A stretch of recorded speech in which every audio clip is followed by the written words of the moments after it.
Okay, good evening. We are still on that soul winning series. Ano po. This morning, Pastor John or Brother John shared a very wonderful message about being kind to those people that we are trying to reach. Maging mabuti tayong makipagkapwa-tao sa kanila.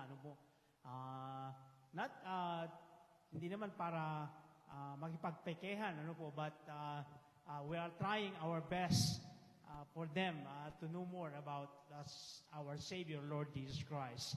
And he mentioned about the message this morning about being concerned, about being persistent, and being faithful. Yun po yung message niya this morning. And hopefully by the grace of God, we are learning more about soul winning. I'm reading this book, Sowing in Hard Ground.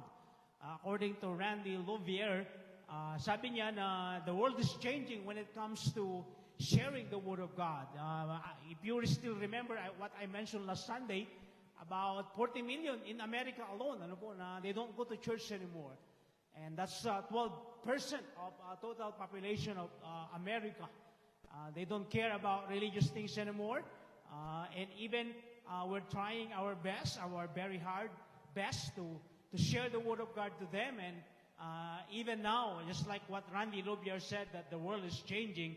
Before we go to the message this morning, or to this evening, I want to just read to you from what he said about underestimating how much the general public dislikes Christian culture.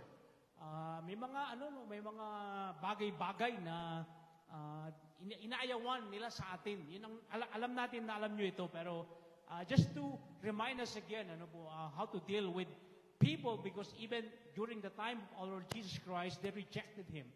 And so how much more today in our generation, in our culture. This is what he said in page 7 of his book, Sowing in Hard Ground, Evangelizing the Anti-Christian Culture. And before we go to the non-Christian, he said that before we share the Word of God, he said to these people, make sure, just like what I mentioned, he said that make sure to understand the culture. Yun ang importante, sabi niya. Hindi pwedeng basta-basta ka na lang na, because they are skeptical right now, yung tinatawag natin, bakit mabait tayo sa kanila? Minsan, di ba, parang, bakit kaya sila mabait sa akin?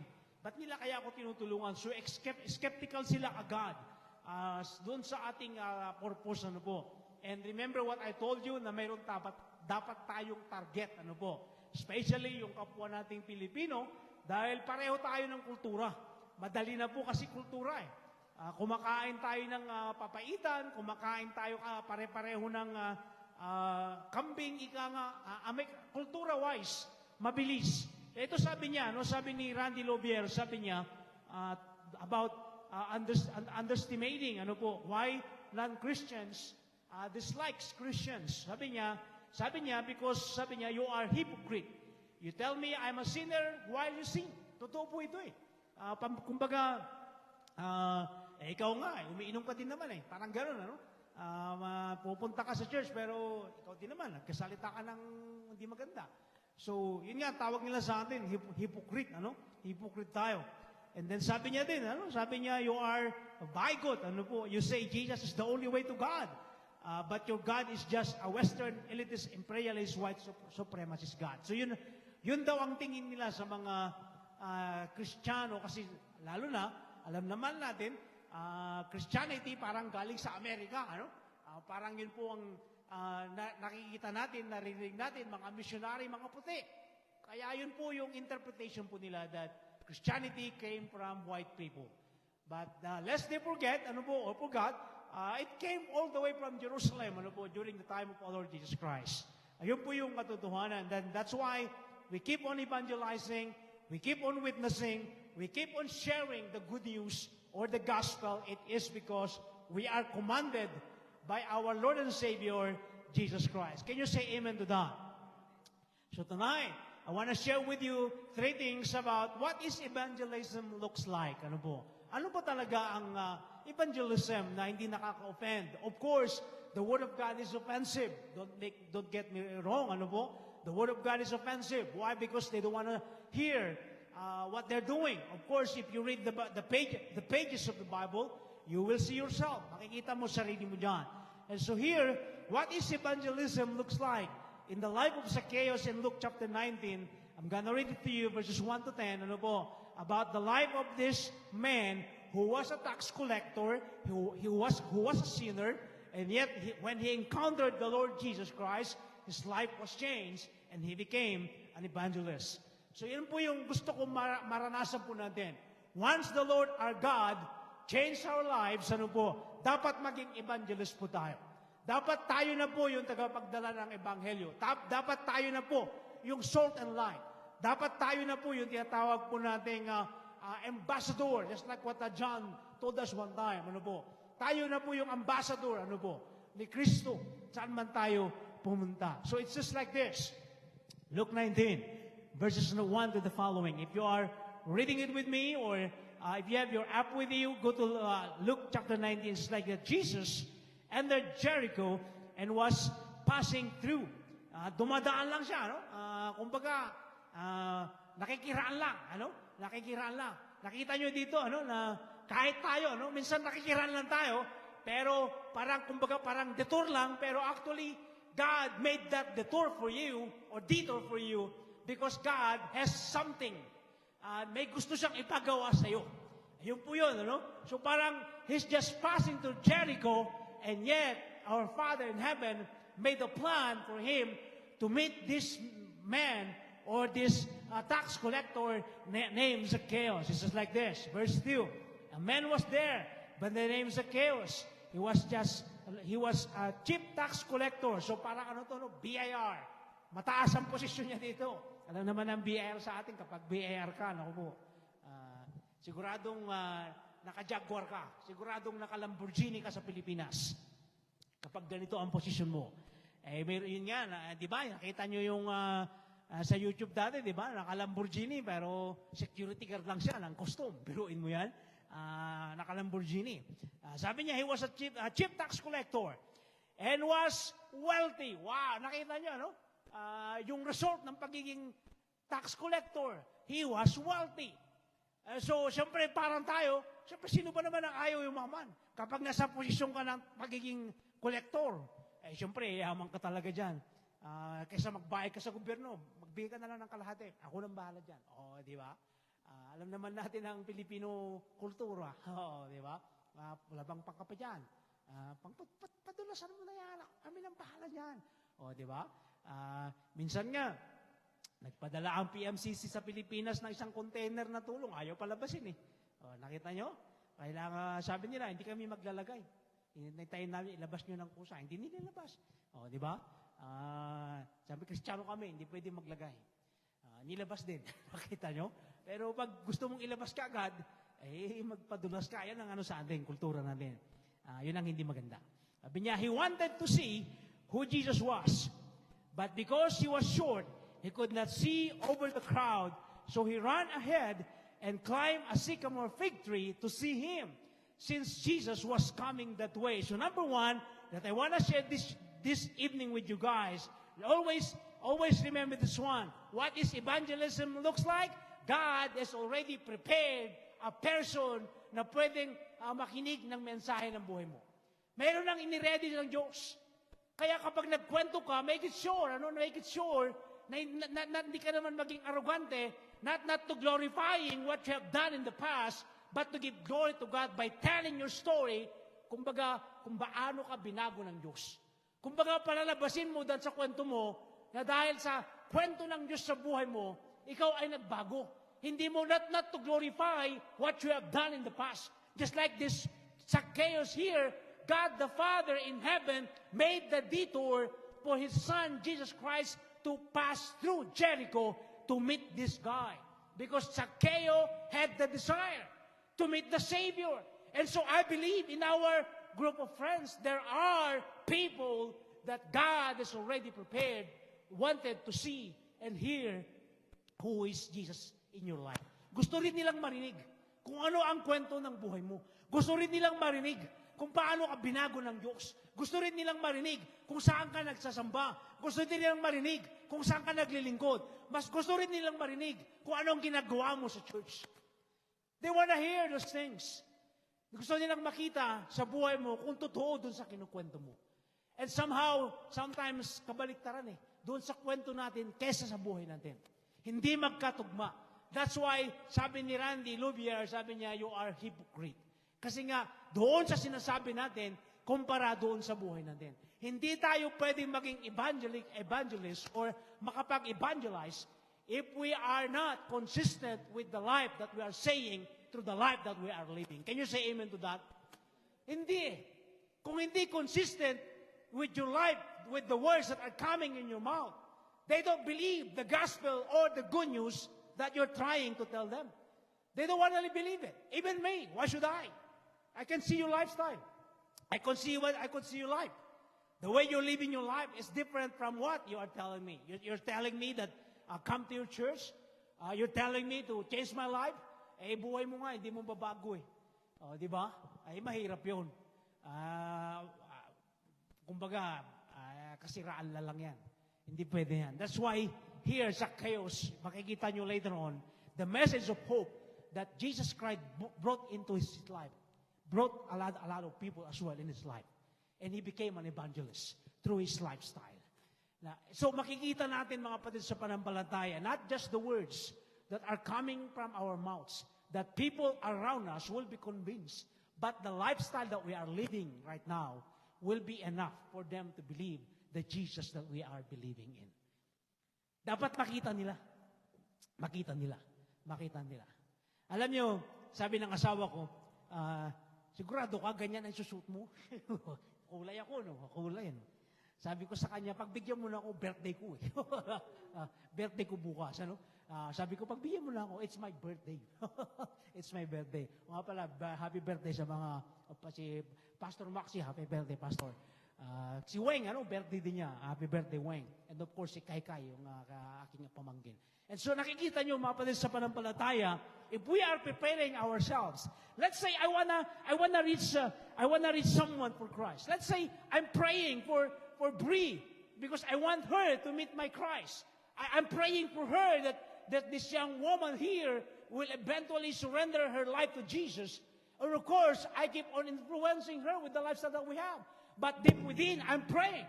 Deep within, I'm praying that this young lady here will meet Christ and eventually surrender her life to the Lord Jesus Christ and have faith with that salvation and later on will be baptized. Of course, I'm preparing the ground. I'm preparing the ground by showing her my lifestyle, the way I speak. But deep within me, I have a deeper purpose why I'm doing this to her. Gusto ko ma-influensyahan siya ng buhay na meron ako. That's the purpose behind what I'm doing. So again, mga kapatid sa panampalataya, we are an evangelist not because nag-aral tayo sa seminary, not because marami tayong experiences ng pagiging evangelist, but because through our lifestyle. Through our lifestyle. Makikita din na kung totoo tayo o hindi. In our family, in our group of friends, in our working place, makikita nila. If we are talking the talk, and we are walking the walk, makikita nila yan. Makikita nila ang pagkakaiba. Kung totoo ka, or nagkukunwari ka lang. So, mga kapatid sa panampalataya, your action is different from your word. Magkaiba yan Pero gusto mo makita nila na totoo ka, magiging consistent ka. Nagmumura ka ba? Baka naman nagmumura ka, tapos sabi mo, mag-pray po tayo mga kapatid. Teka, kanina nagmumura ito, ba't magpipray tayo ngayon? Hindi pwede yan. Hindi pwede sa akin yan. Halimbawa, may kausap ka, galit na galit ka, minumura mo, hindi pwede sa akin yan. Hindi pwede sa akin yan. Huwag mo sabing elder ka ng church o pastor ka, pag nasa labas ka, nagmumura ka naman. Hindi pwede sa akin yan Alam niyo, mga kapatid sa panampalataya, totoo, na sa isip natin minsan, gusto natin magmura. Pero that's not our character. You see? Your personality is different from your character. Your character is with Christ. Your character is with Christ. And who is Christ? He's very humble. He never said a word when he was about to be crucified. They put a crown on his head. He never said a word.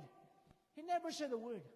Sabi nga niya, nung hinuli siya sa Garden of Gethsemane, nung sabi ni Pedro, ano kang ginagawa niyo sa Lord namin? O, di ba? Tinagaan niya yung tainga ng isa. Anong sabi niya? Ibalik mo, yung itak mo dyan.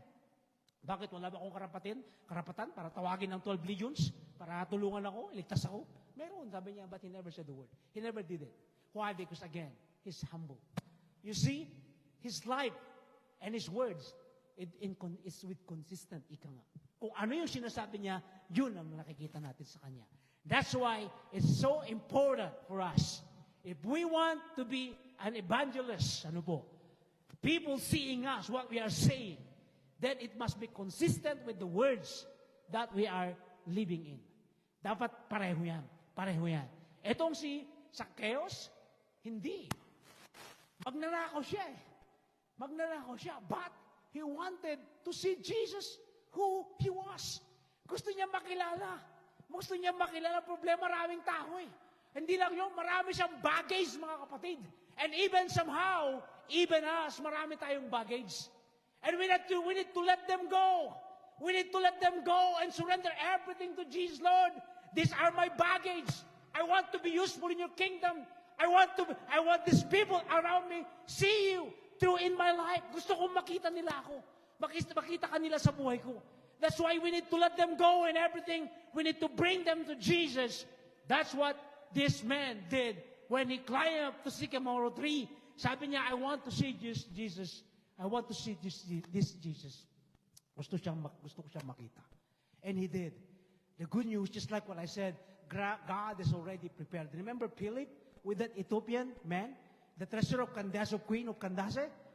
God prepared that man. Sabi ng Diyos kay Philip, sabi niya, go! May nag-aantay sa'yo. Detour. Detour of life sometimes ginagamit ng Diyos. God uses them for us to meet someone that God wants to save. Kaya wag tayo magreklamo sa mga detour natin. Minsan mga detours po natin ay ginagamit ng Diyos para tayo makapangaral. Just like Philip. The second one that I want to share with you, you will stand your ground just like Zacchaeus. You know Zacchaeus, when Jesus Christ said, come down Zacchaeus, I want to be in your house today. And then, he went with him. You know what happened here?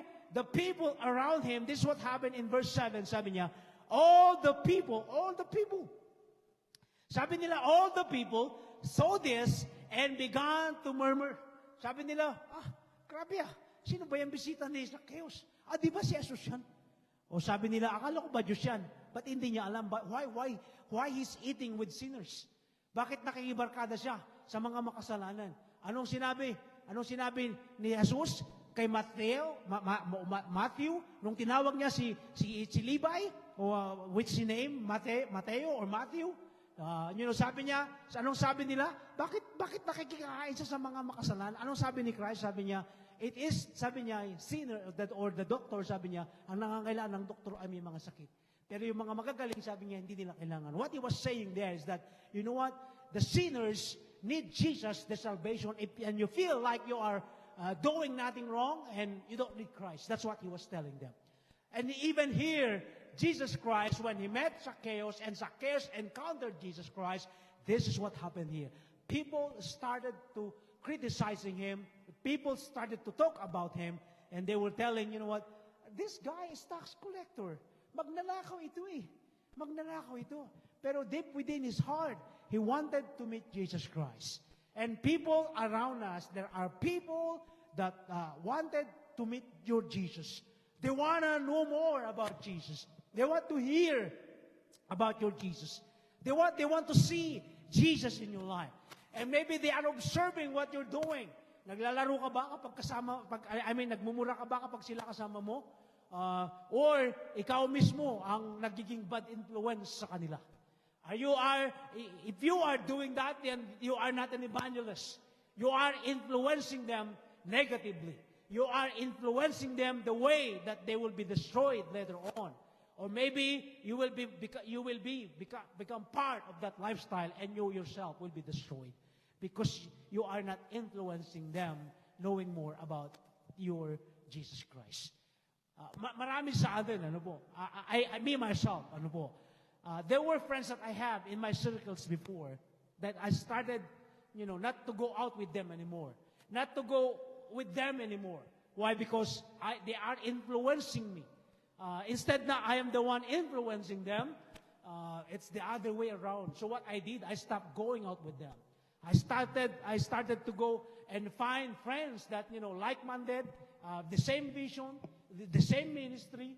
That's why I have Pastor Maxi, Pastor Julius, and Pastor Jonathan. They are my closest friend in my ministry. May mga group of friends ako na pwede kong ikwento ang buhay ko. Pwede ko silang sandalan when it comes to ministry-related issues or trials and sufferings or even family issues or even ministry issues or even kids ministry issues. So I share with them. And that sharing will stop with them. They're not even allowed to tell with their wives or using my life as an illustration in their ministry. Why? Because, again, I trusted them. But there are people around us looking at us if we are trusted, reliable, and dependable people. Pwede ba nila tayo pagkwentuhan? Pwede ba silang magsabi sa atin ng kanilang problema? Na tayo lang ang nakakaalam. Na hindi na pwedeng ikwento sa ibang tao. Kapag ganun ka, naniniwala ako, you are an evangelist. Kasi kaya ka nilang pagkatiwalaan na ikaw lang ang pwedeng makaalam. When I was in high school, in Manila High, me and my friends love to go to Luneta Park. Kasi malapit ang Manila High. We can walk. Manila High School to Luneta Park, we can walk. And from time to time, kapag Friday night, me and my friends will stay there in Luneta Park. Why? Because we love to watch debate. There was a corner in Luneta Park where you can go and debate anyone. Any religious group. Walang suntukan, walang murahan. It's just plain debate. So if you go there, you watch them debate, makikita mo, any religious group, iba-ibang pastor, iba-ibang grupo, they love to debate. And me and my friends, we love to go there and debate, watch them debate. But I never encountered anyone na pagkatapos ng debate ay magsuntukan. Wala akong nakitang gano'n. Wala akong experience na pagkatapos ng debate ay tinuloy nila sa labas at nagsuntukan na lang. Magsuntukan na lang tayo eh. Wala pa akong nakitang gano'n. Praise the Lord dahil wala akong nakita. But even today, the same place, nandun, may mga tao pa rin na pupunta doon para mag-debate. Because they love to debate about their Jesus, about their faith, about their religious group, about the denomination that they belong to. Gusto nilang patunayan na sila lang ang totoo. Yung mga ganon. So even now, there's a group like that. But in reality, mga kapatid sa pananampalataya, in reality, in our life today, or today's generation, sometimes we want to win the debate, but in the end, we will lose the soul. Mananalo tayo sa debate, dahil pag gusto natin ipakitang magaling tayo, matalino tayo, or knowing tayo when it comes to religious or biblical, but in the end, you will lose my soul. Kasi nga,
nanalo ka nga, mayabang naman ang dating. Wala, di mo ko madadala sa pananampalataya kung sinasabi mong totoo ka. Hindi. That's why sabi ko nga, di bale matalo ako, basta mapanalo ako sa debate ng kaluluwa. We are at war, to tell you honestly. We are at war when it comes to souls winning. Ano po? Kasi alam naman natin Satan and Jesus Christ, they are fighting with our soul. Pinagagawan nila tayo And it's our choice. Are we going to be with the enemy or with the one who came down here on earth and be crucified and redeem us from our sins? It's our choice. It's, the battle is in our mind, in our heart, with our soul. Kaya nagtatalo yung mind natin. Pupunta ba ako ng kapilya? Magpapabautismo ba ako? O dito na lang ako? At least dito, wala akong pakialam ang mga sinasabing mga religious leader na yan. Buhay ko ito. You're right, it's your life. But in the end, mga kapatid sa pananampalataya, in the end, it's your soul. It's your soul. Yun po yun Yun po yun napaka-precious sa Panginoon Biro mo, He bought you by His own blood. That's why, mga kapatid sa pananampalataya, kaya nga ginagastusan ang pangangaluluwa Kaya nga binabudgetan ng malaking budget, pagdating sa kaluluwa.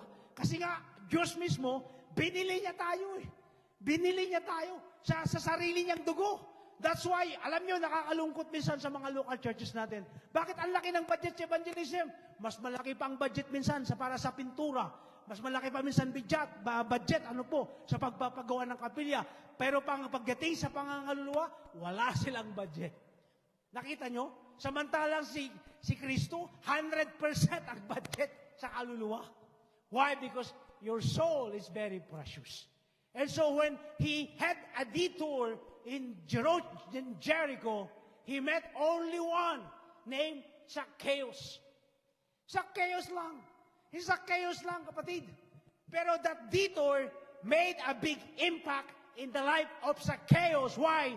Because when he encountered Jesus, you know what happened to him?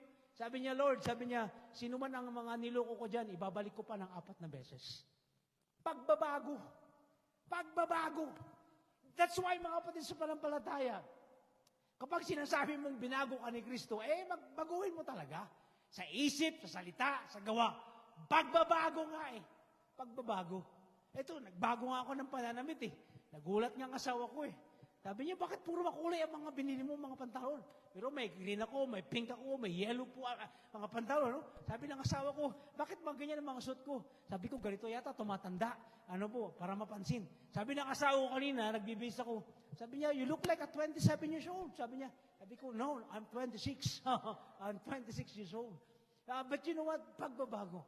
You see, ito ang point ko dyan.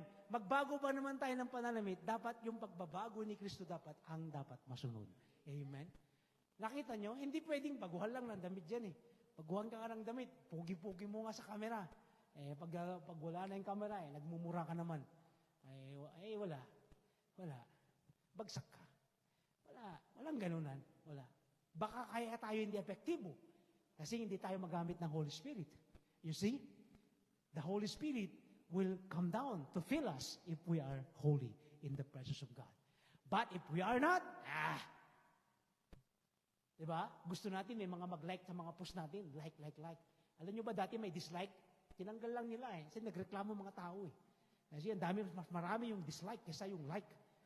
Tinanggal ng Facebook Kasi nagmumura na yung mga tao, nag-aaway na Pambira, nilike ko yung pinost mo, tapos i-dislike mo ako.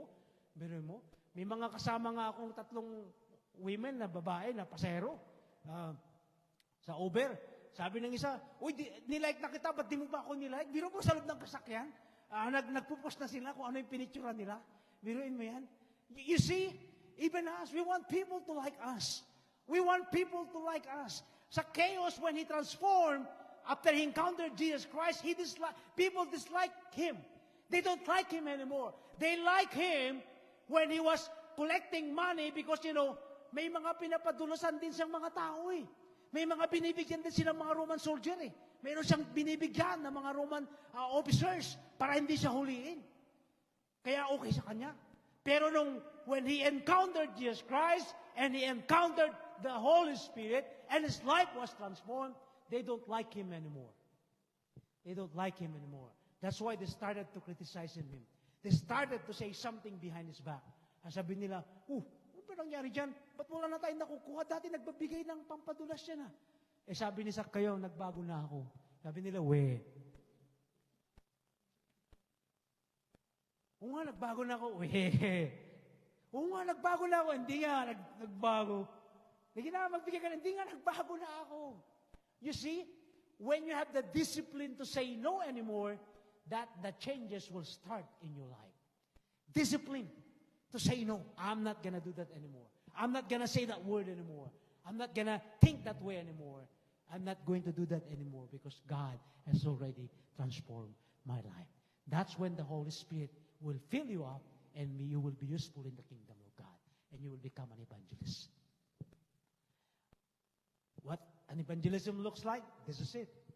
Zacchaeus, let's see. Sabi dito, Sabi niya, but Zacchaeus stood up and said to the Lord, sabi niya, look, Lord, here, now I give half of my possessions to the poor. Alam niyo, Kasi poor will always be taken advantage of ng mga taong makapangyarihan. Alam natin yan. Palagi silang iniisahan, And if I have cheated, sabi niya, if of course he cheated, hindi if, he cheated people. Sabi niya, if I have cheated anybody of anything, that's the good, the part there, of anything, sabi niya, I will pay back 4 times. 4 times. Nakita niyo na? Grabe, kung may niloko pala tayong tao, talagang binago na tayo. 4 times pa natin para makabawi tayo sa kanila. Ganong katindi. Ganong katindi. Kapag may niloko tayong tao, para makita talaga nagbago na tayo at sinasapamuhay natin yung pagbabago. 4 times na gagawin natin para mabalance yung equilibrium. If you want to balance your equilibrium in your life, sabi niya, 4 times, you will do more for that person that you cheated. 4 times. Grabe, 4 times. Alam niyo, pag nagdadrive ako, bilang Uber driver, minsan may mga nakakat din ako. Minsan, tinadya or hindi ko sinasadya. Most of the times, hindi ko sinasadya. Or most of the times, yung tawag po nating pagmamadali ka din, especially on traffic, kailangan makipag-gitgitan ka. Lalo ngayon, we have this upcoming Formula 1 racetrack on Las Vegas Boulevard. Lights out. Gabi nila gagawin. Napakaganda. So, in other words, mga kapatid, minsan, kailangan makipagsingitan ka. At minsan, pag alam kong ako yung pag nagkakamali, sabi ko, hambira, dapat hindi ko ginawa. Nagkakaroon kaagad ako ng guilt feelings. Ang ginagawa ko, para mabalance ko, later on, gagawa din ako ng, sige, mauna ka na. Alam niyo, ginagawa ko, hindi lang 1 beses, gagawa ako ng 5 hanggang 10 beses kung kailangan para paunahin ko yung iba. Para lang mabalance ko yung tinatawag ko ng equilibrium ng isang pagkakamali ko. That's the way it is. When you want God to use you in His kingdom, kailangan mabalance mo yung equilibrium. Nakita niyo na? Kaya nga, baguhan ang buhay pagdating kay Kristo. Ang tanong natin, nabago niya ba talaga tayo? O baka naman nagmumura pa tayo? Alam niyo yung pagmura, akala natin, lang yan? Sabi nga ng Biblia, di ba? Yung word na stupid, o siraulo, manganganib ka na sa impyerno, nasa Biblia, nasa Book of Luke. Yung sinabi mong siraulo ka pala manganganib ka sa impyerno, nasa Biblia yun, kapatid. Bino mo maglalabas sa bibig mo, yung siraulo ka pala, that's very dangerous in the door of hell. You see, the fallen angels said, come on, kaya natin ito. Isa na lang pagkakamali niya. Nagsalita na siya na hindi magaganda. Sige. Kita nyo? Unti-unti ka nilang hinihila sa pintuan ng impyerno. Nakita nyo na? That's why words, mga kapatid. Do you remember what the book of Proverbs said? Do you remember? That, the power of the tongue, sabi niya, is death and life. In the book of Proverbs. Because it's powerful. You speak your future. You speak blessing. You speak cursing. So what you speak in your life or to other people, it's either a curse or it's a blessing. If I want blessing to my children, I keep on praying and telling them every day, even though they don't hear it. Palagi kong sinasabi, Lord, they are blessing to me. They are blessing with their friends. They are blessing with their loved ones. They are blessing. Daily, I pronounce blessing to my loved ones. Because that's how I want God to bless them. Paano kung behind ng asawa ko, minumura ko pala siya? Na hindi niya alam. Nakita nyo na? Biruin nyo? You see? That's why, if I want God to use me in the kingdom of God as an evangelist, of course, I need to prepare myself. I need to prepare the ground in my heart for God to plant the seed. The last one, verse 9 and 10. Sabi niya, then Jesus to him, because, I will pay. Transformation. Pagbabago. So, verse 9 and 10, sabi niya, Jesus to him. To Zacchaeus, sabi niya, today, salvation has come to this house. Sabi niya, not just to him, but to this house. Nakita niyo yung blessing ni Zacchaeus? He became a blessing and also an evangelist because through him, when he encountered Jesus, the Son of God, through him, the people that belong in his family, sabi ni Jesus Christ, sabi niya, salvation come to this house. So kahit isa lang ang ma-convert ng Panginoon sa isang pamilya, that through him, blessing of salvation will be upon them. The whole family will be saved. Kapag nakita talaga nilang totoo tayo sa ating mga sinasabi at ginagawa. Sa loob at labas ng iglesia, dapat consistent tayo. And then sabi niya, because this man too, sabi niya, is a son of Abraham. That's the recognition and acknowledgement. And then verse 10, the verse 10, this is the last one. Verse 10, sabi niya dito, for the Son of Man, that's himself, came to seek and to save the lost. So the last one is his purpose is also our purpose.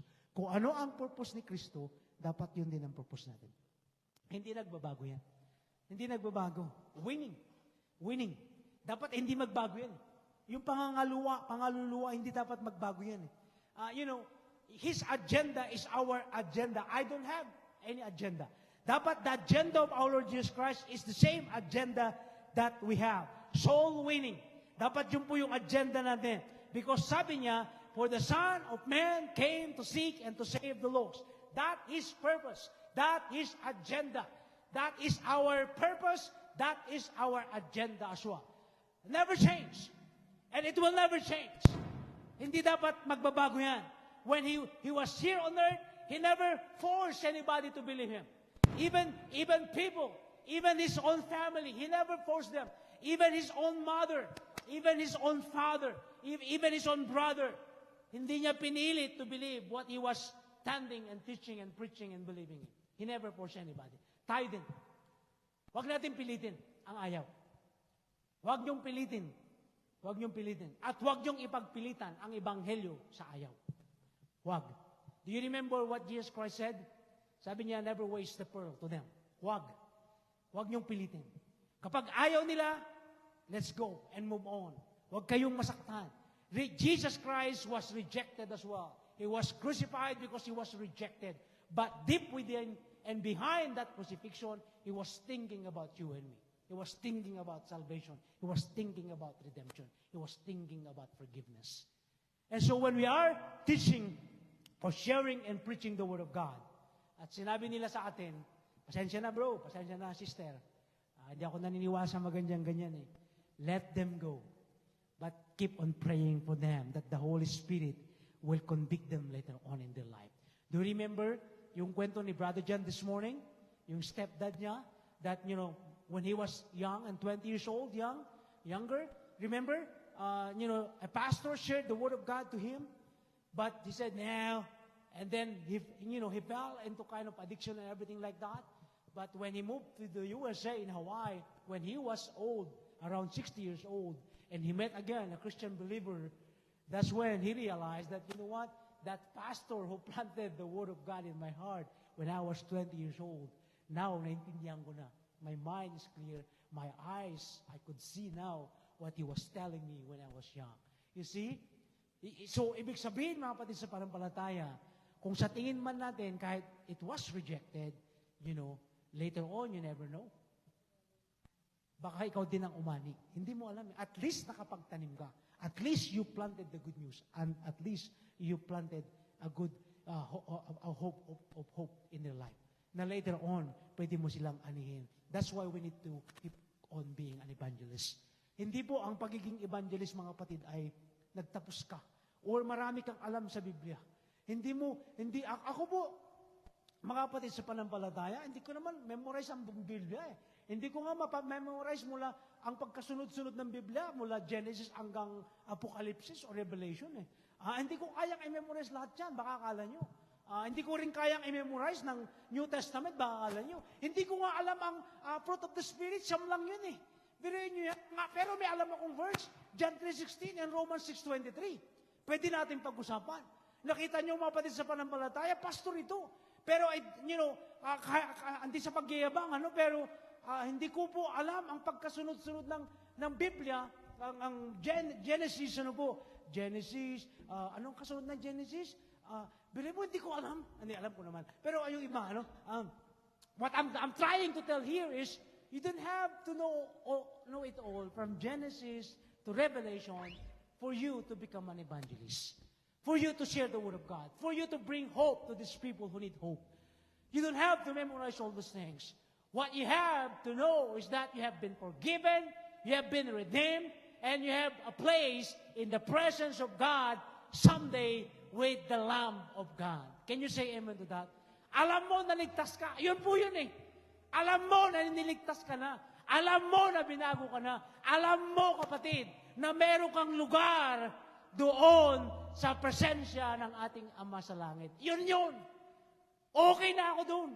Kapag nag-share tayo at sinabi natin, ako nga kapatid dati, nagmumura ako. Dati nga, ganito buhay ko eh. But when I encountered Jesus Christ, just like Zacchaeus, nagbago ang buhay ko. Nagbago ang buhay ko. Yun po yung importante dyan. The message now of hope is your life. The message now is your life. That this person maybe is thinking about hopeless life. But even now, it's like, you know what? Man, I had that kind of life before. But look at you, man. Maybe someday I could be just like you. Well, we never know. And let's start by sharing the life that we had in the past. And you are an evangelist by simply sharing that. John 3:16, sinong hindi nakakalam ng John 3:16? Sinong hindi nakakalam ng John 3:16? Everybody knows John 3:16. Even unbelievers, they know John 3:16. Even other religious groups, they know John 3:16. Everybody knows John 3:16. The whole world knows John 3:16. And so when we share John 3:16, they know the love of God. They know the forgiveness of God. They know the gift of love. And that is eternal destiny that we are trying them to understand. That me and you will be there.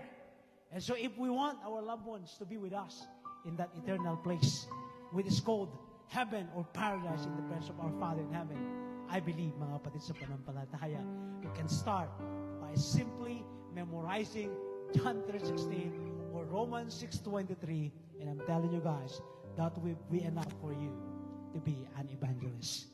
That's why we need keep on sharing. That's what we need to do on a daily basis.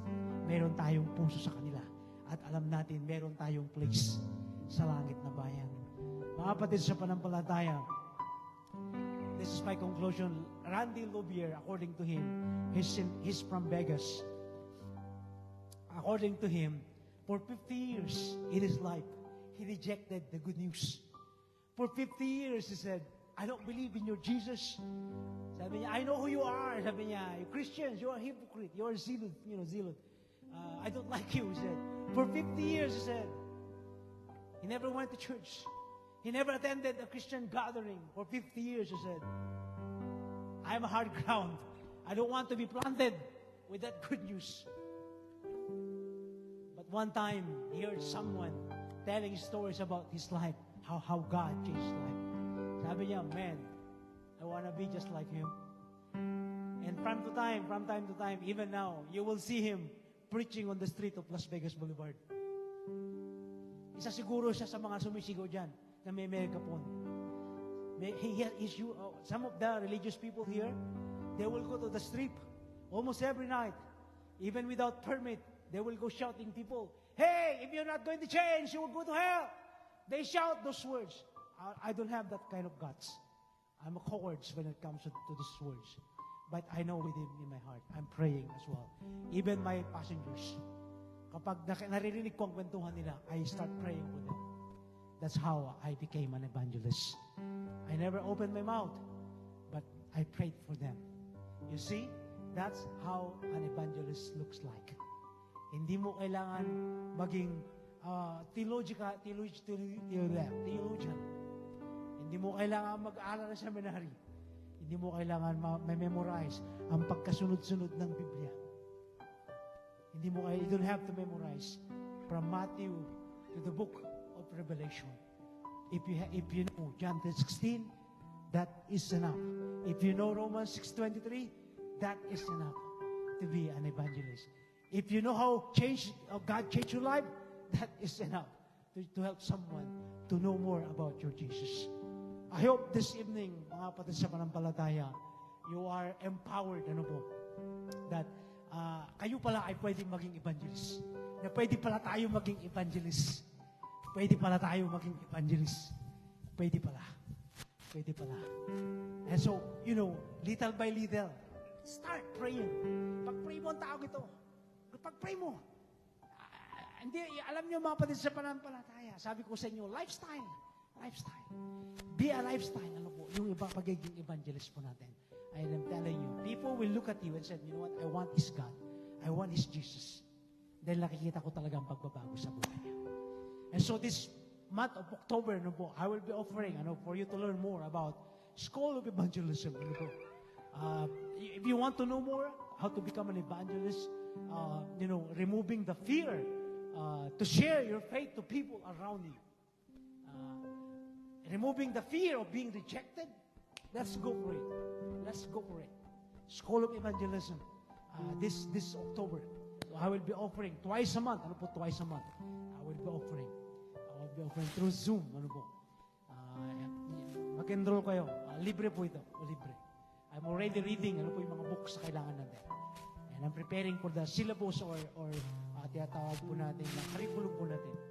And then pagdating ng April next year or March next year, we will be graduating. Graduate po tayo. And we will be awarding you a certificate na ikaw ay evangelist na. See? Kapag nasa Pilipinas ka or around the world, I will send the certification. I will send because I want you to learn more. I want you to learn more. Ang yung tinatawag po natin School of Evangelism. Hindi para tayo maging eksperto. Alam nyo, si Kristo nga, He was rejected eh. Siya ang number 1 evangelist. He was rejected. Tayo pa kaya? Ako, tumibay lang naman ako eh. Dahil I have my own experience when it comes to sharing the Word of God. Narinig nyo na. Ginanon ako ng cigarette pack. Sinisiran ko ng salita ng Diyos. Because he didn't want to hear the Word of God. When I was in Batangas, Tanawan, walking around, sharing the Word of God to people. And this guy, he was smoking. I said, good morning. Gusto ko lang mag-share. Can I pray for you? Sabi niya, no. I don't want anything. Ginanon niya ako ng sigarilyo. Okay? Someone reading the newspaper. Can I share the Word of God with you? Sabi niya, no, I don't know how to read. But he was reading the newspaper. See? I don't know where they are right now. But I did my best. You see, I was rejected many times. Going house to house. I had my own fair share. I had on my own tears with these people that I shared the Word of God. They rejected the Word of God. Remember what Jesus Christ said? It wasn't you who they rejected. It was me, Jesus Christ said. You see, when you have that in your mind and heart, that you are not the one they are rejected, the fear will be gone. Kakapal ang mukha mo ngayon. Kasi hindi ikaw yung nire-reject nila pala si Kristo. Hindi ikaw. Kaya nung nalaman ko yung mga salita ng Diyos na yun, sabi ko, bahala kayo. Binibigyan ko lang kayo ng pagkakataon. Ngayong ayaw nyo, bahala kayo. Kung nauna na sila sa akin, at hindi nila tinanggap si Kristo, alam na natin kung nasaan sila. Alam na natin. Dalawa lang naman ang pupuntahan ng tao. Sa langit o sa baba. It's their choice. Nagkulang ba ang Diyos? Of course not. Sabi nga niya, I sent prophets, but you killed them. I also sent my own son, but you killed him as well. Sabi niya. Now, I'm sending people, evangelists, disciples, and apostles, sabi niya. But you killed them all. Killed them all. Even today, missionaries around the world, are being killed because of the Word of God. Being shot to death because of the Word of God. A church in Indonesia, the other day, they burned the church building. How about in India, 2 weeks ago? They burned the building, church building, rejected. You see, who was there rejecting? Jesus Christ, not you, not your faith. It's Jesus. Let's bow down and pray. Our glorious Father God in heaven, today, Lord, we are keep on listening and being empowered, Lord, about being an evangelist.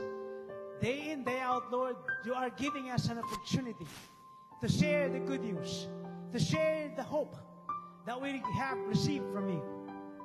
Lord, I pray for each and every one that belong in this local congregation at the City of Grace Christian Church in Las Vegas, Lord, to become an evangelist. I pray for them, Lord Jesus, that the fear in their heart of being rejected, Lord, I pray that you will empower them. I pray, Father, that you will give them the opportunity to share their faith without fear, not being afraid, because they have the Holy Spirit reminding them, telling them what to say, when to say, and when to say, and where to say. It's all about you, Jesus, empowering us, telling us, Lord, we want to see this church to grow and multiply. But Lord, deep within our hearts, we are afraid. We don't want to open our mouths because we are afraid being rejected. But today or tonight, Lord, we heard again that it is not we who are being rejected, but it's you, Jesus. And so I pray, Lord Jesus Christ, this morning worshipers and also this evening worshipers, Lord, that you will empower them to be the salt and light. Gamitin mo sila, O Lord, para sila ay makapagdala ng kaluluwa, makatulong, Ama, sa pagpapalago ng iglesia nito.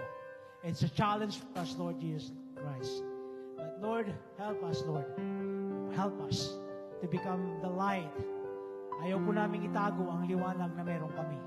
Liwanag ni Kristo. Bakit niya kami binago? We don't want to hide that light anymore.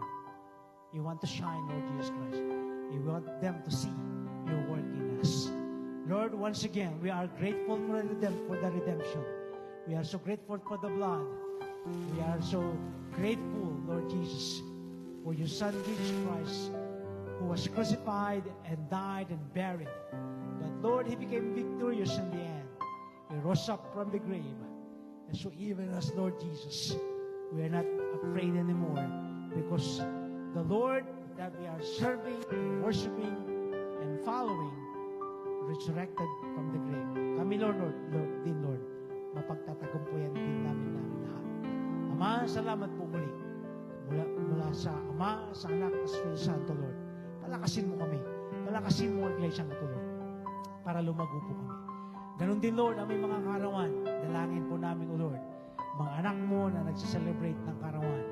Mga anak mo na magsiselebrate, Lord Jesus Christ, ng kanilang anniversary. Mga nangailangan, O Lord, ng kagalingan. Ang mami po ng aming kaibigan na sa hospital sa Tagaytay.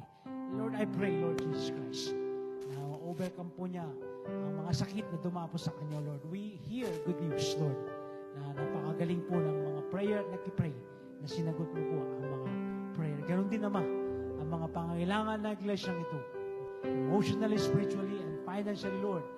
Ganon din ang mga pangkabuhayan namin. Ganon din ang mga kalusugan namin. Ang mga tumutulong sa amin, Ama, lalo yung mission po namin, kung saan nagpapatayo kami, Lord, ng maliit na kapilya sa Barnesan, Mindanao, Lord. Lord, salamat po sa mga patuloy na sumusuporta sa Global Church Planting, Ama.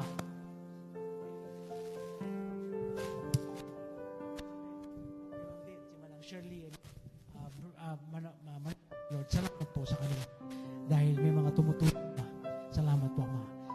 Balik mo sa kanila, O Lord, na pagpapala, pag-ibig na patuloy na pinagkakaloob nila sa pagtulong sa mga pastors na tinutulungan namin, si Pastor Julius, si Pastor Chris Alo, Lord, at mga pastor sa Laguna at Bicol, Panginoon. At Quezon naman, salamat po. Good nila. Ito po ang dalangin po namin sa makapangyarihang pangalan ng iyong bugtong na anak na Kristo Jesus. Ngayon at ng Panginoon. Amen and amen. Amen. I hope you guys are blessed.